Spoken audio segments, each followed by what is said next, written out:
Joining us, new information about the search for the young boy from northwest Wisconsin who went missing and was found safe yesterday. Authorities say 12-year-old Wayne Ostring never returned to his home in the Patoot and Foxborough area Monday night after completing chores. He was missing for 23 hours, but eventually returned home safely about 6 last night. Now, the Douglas County Sheriff says it's still unclear where Wayne was or why he left, but authorities do not suspect foul play.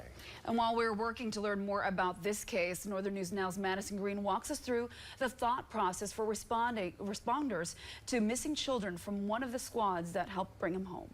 In the small towns of Patoot and Foxborough, Wisconsin, nearly 100 people gathered in an abandoned parking lot Tuesday to help find missing Wayne Ostring. We don't let simply a state border become a barrier for us. We're going to go help each other out whenever we possibly can. Sergeant Eric Sathers leads the St. Louis County Sheriff's Office Child Abduction Response Unit. They joined the Douglas County Sheriff's Office at 10 Tuesday morning. With children, actually, it's more critical early on. For one thing, we don't always know why they're missing.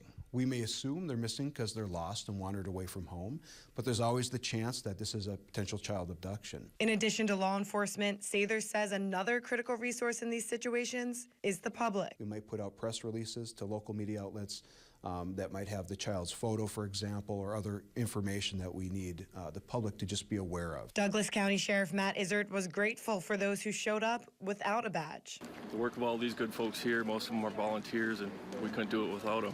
Sathers says children are also less likely to be able to self-rescue, and the rural, rough terrain surrounding this search area was a concern, but it was where he was found safely. The child was essentially located unharmed, came out of, we're not exactly sure where he came out from, but he was found near his property.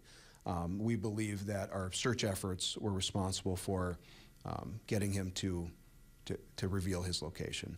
In Douglas County, Madison Green, Northern News Now. And Northern News Now is working to find out more about what led up to Wayne's disappearance and where the investigation stands.